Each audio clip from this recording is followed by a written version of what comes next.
So hi guys, welcome back to another video. So ഈ video നമ്മൾ ഇന്ന് നോക്കാൻ പോകുന്നത് വെച്ച് കഴിഞ്ഞാൽ റെട്രോ മൂവിയെക്കുറിച്ചാണ് നോക്കാൻ പോകുന്നത്. അപ്പോൾ ഞാൻ ഇപ്പോൾ ബാംഗ്ലൂരിലാണുള്ളത്. ബാംഗ്ലൂരിൽ നമുക്ക് ഭാരതീയ സിറ്റി മോളിൽ നമുക്ക് PVR ഉണ്ട്. അവിടെയാണ് ഇപ്പോൾ കണ്ടിട്ട് വന്നിരിക്കുന്നത്. ഫസ്റ്റ് ഡേ ഫസ്റ്റ് ഷോ ആണ്. ആഫ്റ്റർ ലോങ് ടൈം എന്ന് ഞാൻ പറയാൻ കാരണം എന്ന് വെച്ച് കഴിഞ്ഞാൽ സൂര്യയുടെ 6 എന്നുള്ള മൂവി ഉണ്ടായിരുന്നു. അതാണ് ഞാൻ ഫസ്റ്റ് ഡേ ഫസ്റ്റ് ഷോ പോയി മൂവി. അതിനുശേഷമൊക്കെ ഞാൻ നോർമലി കാണാറുണ്ട്, പക്ഷേ ഫസ്റ്റ് ഡേ ഫസ്റ്റ് ഷോ ഒന്നും പോകാറില്ല. പക്ഷേ ഇവിടെ ബാംഗ്ലൂരിലുള്ളതുകൊണ്ട് എൻ്റെ ഫ്രണ്ട്സൊക്കെ ഉള്ളതുകൊണ്ട് ഞാൻ പോയതാണ്.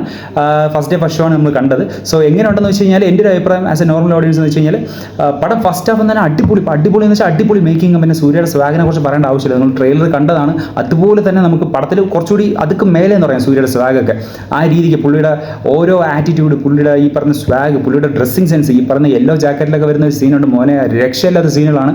പുള്ളിയുടെ ആ വരവുണ്ടല്ലോ, അത് തന്നെ നമുക്ക് നല്ലൊരു ഗ്രേസ്നെസ് ആണ് അത് വരുന്നത്. പിന്നെ നല്ല റോനെസ് ഫീൽ ചെയ്തിട്ട് ഫസ്റ്റ് ഹാഫ്. പിന്നെ അത് തന്നെ സെക്കൻഡ് ഹാഫ് വരുമ്പോഴത്തേക്കും ഈ പടത്തിൻ്റെ ഒരു മാറ്റം എന്ന് പറയുന്നത്. കാരണം സെക്കൻഡ് ഹാഫ് പറയുമ്പോഴത്തേക്ക് എനിക്ക് വേറെ എവിടെ നമുക്കൊന്നും ഉൾക്കൊള്ളാൻ പറ്റുന്നില്ല. ആ രീതിക്കുള്ള സെക്കൻഡ് ഹാഫാണ് എടുത്ത് വെച്ചിരിക്കുന്നത്. ഫസ്റ്റ് ഹാഫ് എന്ന് വെച്ച് കഴിഞ്ഞാൽ ഈ ബുള്ളറ്റ് ട്രെയിൻ പോലെ വന്നിട്ട് സെക്കൻഡ് ഹാഫ് പിന്നെ ലോക്കൽ ട്രെയിൻ പോലെ പോകുന്ന അവസ്ഥയാണ് വന്നിരിക്കുന്നത്. കാരണം വെച്ചാൽ ആ രീതിക്കുള്ള സ്ക്രീൻ പ്ലേ ഒക്കെ ഫസ്റ്റ് ഹാഫിൽ അടിപൊളിയായിട്ട് വന്നിരിക്കുന്നത്. സെക്കൻഡ് ഹാഫിൽ എന്ന് വെച്ചാൽ ഭയങ്കര എന്ന് വെച്ചാൽ സഹിക്കാൻ പറ്റാത്ത രീതിക്കുള്ള ലാഗാണ് ചെയ്ത് വെച്ചിരിക്കുന്നത്. പിന്നെ ഈ ഫൈറ്റ് സീക്വൻസിനെ കുറിച്ച് പറയേണ്ട ആവശ്യമില്ല. കാരണം ഇതൊരു വെറൈറ്റി സൂര്യ നിങ്ങൾക്കൊക്കെ കാണുന്നു. കാരണം ഈ ഫൈറ്റ് സീക്വൻസ് നിങ്ങൾ സൂര്യ ഇതുവരെ കണ്ട സൂര്യ ഫൈറ്റ് ചെയ്യുന്നതിനേക്കാളും ഡിഫറൻ്റ് ആയിട്ട് ഈ ഒരു സൂര്യ നിങ്ങൾക്ക് ഫൈറ്റ് ചെയ്ത് കഴിക്കും. കാരണം വെച്ചാൽ ഇതുവരെ കാണാത്ത ഒരു യൂണിക് ഫൈറ്റാണിത്. കാരണം വെച്ചാൽ ഇപ്പോൾ നോർമൽ ബോക്സിംഗ് ഒക്കെ ചെയ്യുന്ന ആൾക്കാർ എങ്ങനെ ഫൈറ്റ് ചെയ്യും, അതുപോലത്തെ പിന്നെ ഈ പറയുന്ന ആയോധന കലകളൊക്കെ പഠിച്ചിട്ടുള്ള ആൾക്കാർ എങ്ങനെ ഫൈറ്റ് ചെയ്യും, ആ രീതിക്കാണ് സൂര്യ ഇതിൽ ഫൈറ്റ് ചെയ്തിരിക്കുന്നത്. അതൊരു യൂണിക്നെസ് ആണെന്ന് ഞാൻ പറയുന്നുണ്ട്. കാരണം സൂര്യയുടെ കരിയറിൽ ഇതുപോലത്തെ ഫൈറ്റ് സീൻസ് ഞാൻ കണ്ടിട്ടില്ല.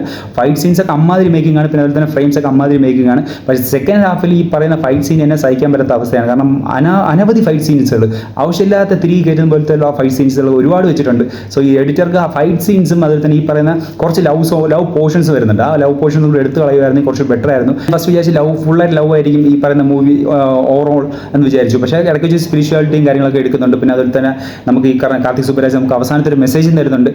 കുറച്ച് നല്ലൊരു മെസ്സേജ് തന്നെയാണ്, അതും ഞാൻ പറയാം. കാരണം എന്ന് വെച്ച് കഴിഞ്ഞാൽ നമുക്കത് ഈ മെസ്സേജ് ഇപ്പം ഈ മൂവി കണ്ടവർക്ക് അറിയാം അത് എത്രത്തോളം ഇമ്പോർട്ടൻ്റ് ആണ് ആ മെസ്സേജ് എന്നുള്ളത്. സോ അത് ഞാൻ ടോട്ടലി എഗ്രി ചെയ്യുന്നുണ്ട്. പിന്നെ ഈ പറയുന്ന ഈ പാട്ടൊക്കെ ഓൾറെഡി വന്ന് ഹിറ്റായതാണ്. ഈ കനിമ എന്നുള്ള സോങ്, പിന്നെ അതുപോലെ തന്നെ കണ്ണായി പോകുന്നുള്ള സോങ് എല്ലാം തിയേറ്ററിൽ കേൾക്കാൻ വേറൊരു വൈബ് തന്നെയാണ്. ഈ കനിമ സോങ് ഒക്കെ തിയേറ്ററിനെ നല്ല രീതിയിൽ കുലുങ്ങി തന്നെ പറയാം. ആ രീതിക്കുള്ള വൈബ് സോങ് ആയിരുന്നു. പിന്നെ ഈ ജയറാമിൻ്റെ ക്യാരക്ടർ ഞാൻ വെച്ച് ട്രെയിലറിൽ ഇങ്ങനെ ഒരു കോമഡി പോലെ കാണിക്കുവാണെങ്കിലും ഈ പറഞ്ഞ പടത്തിന് ബെറ്ററായിട്ട് യൂട്ടിലൈസ് ചെയ്യുമെന്ന് ഞാൻ വിചാരിച്ചു. പക്ഷേ അവിടെയും ഈ പടത്തിൽ ഞാൻ നോക്കിയപ്പോഴത്തേക്കും ജയറാമിനെ സിമിലർലി അടുത്ത ക്യാരക്ടർ തന്നെയാണ്. വലുതായിട്ടൊരു ഇമ്പാക്റ്റ് ഒന്നും ഉണ്ടാക്കാൻ സാധിച്ചില്ലെന്ന് തന്നെ പറയാം. പിന്നെ ഈ സന്തോഷ് നാരായണൻ്റെ BGM, പിന്നെ വില്ലന് കിട്ടിയ BGM, അതുപോലെ തന്നെ ഹീറോയുടെ BGM, ഈ രണ്ട് BGM നമ്മുടെ തലയ്ക്കകത്ത് പടം കണ്ട് വന്നാൽ ഈ തലയ്ക്കകത്ത് നമുക്ക് ഈ പറയുന്ന BGMs ഓടിക്കൊണ്ടിരിക്കും.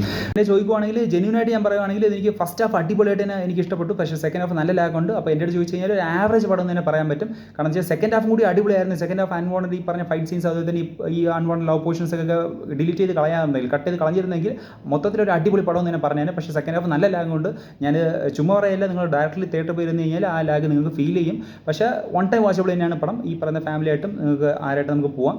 നിങ്ങൾ കഴിയുന്ന തിയേറ്ററിൽ നിന്ന് തന്നെ കാണുക, എങ്കിലേ നിങ്ങൾക്ക് ആ എക്സ്പീരിയൻസ് കിട്ടത്തുള്ളൂ പടത്തിൻ്റെ.